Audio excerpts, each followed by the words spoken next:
Hello everyone, Victor Tanzik here, and welcome to the Reddit Railway. Today's destination is r/EntitledPeople, which is the second part to this video. If you haven't seen part 1, you can find the link in the description. Otherwise, all aboard!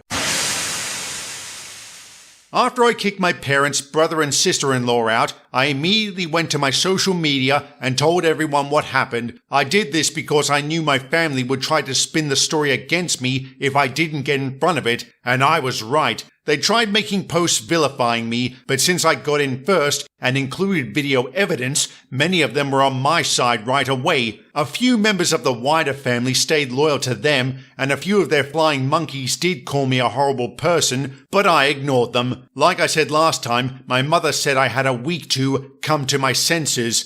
That week went by, and my parents showed up with Dan. They rang my doorbell and pounded on my front door repeatedly until I answered. They tried to shove their way in again, but I had installed a couple of latch chains that prevented this. I also braced my body against the door for good measure. My father and brother demanded I let them in. I refused. I said I was recording them and would call the police if they tried to force their way in again. My mother calmed them down and asked me in a sickly sweet tone if I was ready to let my brother and his family move in. I told her and the others to fuck off and never come back. My mother put on the crocodile tears and asked me why I can't just do this for Dan since he's my beloved brother. I laughed and bluntly said I do not love him as a brother because he treated me like shit for years. After threatening to call the police again, they left. In hindsight, they gave up way too easily, and I would find out why. I came home later that week to find a moving truck and my brother's minivan parked in my driveway. Dan and his family were there moving stuff inside. When I saw him, he waved at me with a shit-eating grin. I was furious and told everyone to stop. Sister-in-law smugly said, "Like it or not, we're moving in because your mum said we could, and you should always listen to your mum." I was seething with rage at hearing those words.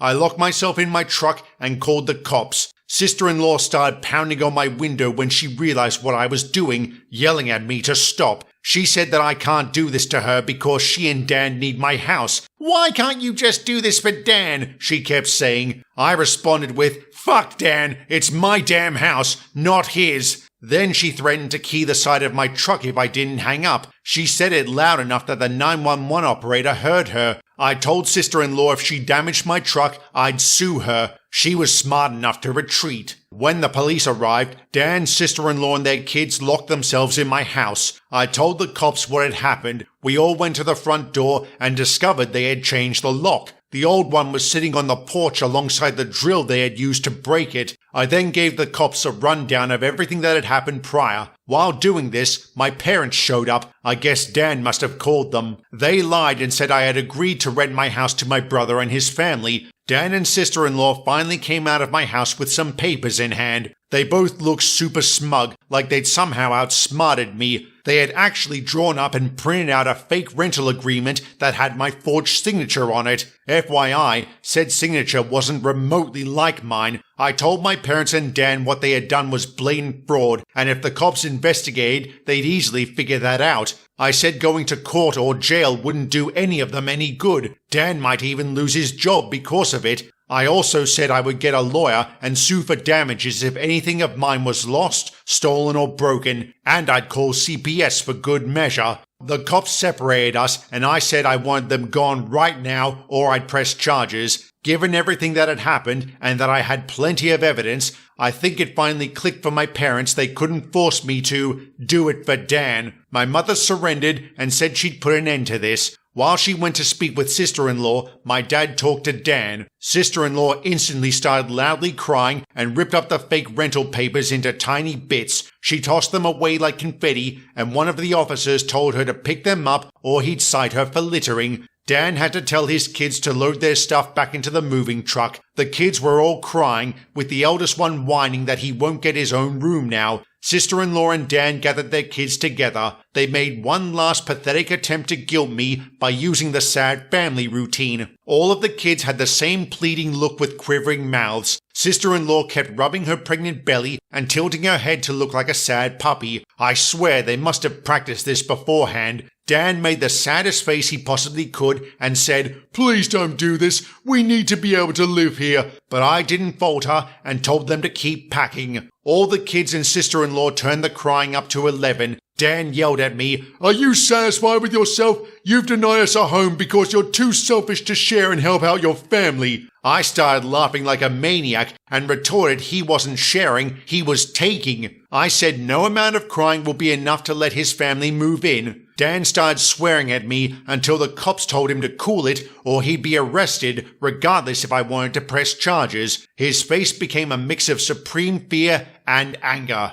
I asked the cops if they could stick around until my family left. They said they had no intention of going anywhere until this had been resolved. In fact, 2 more cops showed up. That gave everyone extra incentive to get moving. I told Dan to hand over the keys to the new lock he'd put on my front door, even though I fully intended to replace it. Instead, he threw them down the street. They went down a storm drain, and he told me to go get them myself. One of the cops scolded him and made him get them. He had to pull the grate off and got pretty dirty in the process. He grumbled when he shoved the keys into my hand. My mother said I'd be disowned for this. I replied, "Oh no, this means I won't be treated like shit during holidays anymore." I then went on to call them out for favoring Dan, adding he was no brother of mine. My parents were floored after I said all of that. My mother just started crying and walked away. My father stood there like he wanted to hit me. Dan just held his kids in defeat, and sister-in-law was having a tantrum on my front lawn.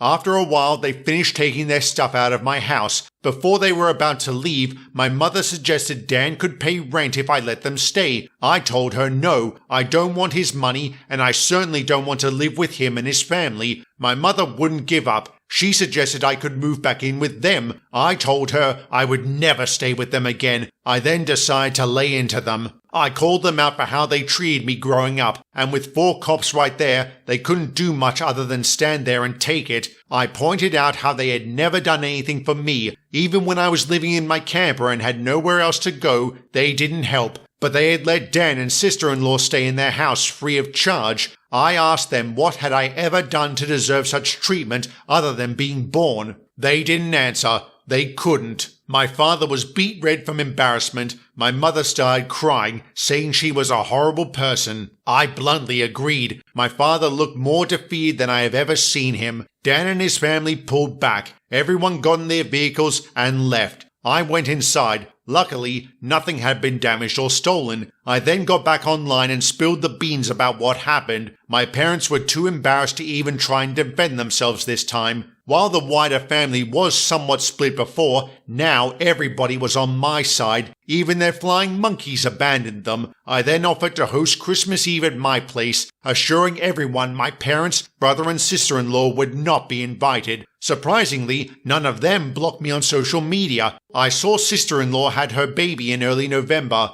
They're still living with my parents. I'm pretty sure they knew I was watching because sister-in-law kept making passive-aggressive posts about how there wasn't enough space where they were. She probably still thinks she can guilt me. I'm sure it's driving my parents up the wall. Crammed together with 3 rowdy, obnoxious kids and a newborn, there's no way they're getting any peace and quiet in their old age. Perhaps they could move into a camper in their own backyard and let Dan take over their house completely. Maybe they could do it for Dan. Okay, everybody take a shot every time you hear the phrase, "do it for Dan." On second thoughts, don't. You'll probably be smashed in about 20 seconds, and I guarantee Dan and his family would have smashed up OP's place if they had moved in. Hell, they already caused damage by breaking and entering. I can't believe they actually thought OP would just stand there and take it. Perhaps they thought he would since he probably has his entire life. They never likely expected him to grow a spine. Well done to him for standing up to them and for finally telling off his parents. I reckon half the reason why they want Dan to move out of their house is because they're sick of having him and his family living with them. Maybe "do it for Dan" was code for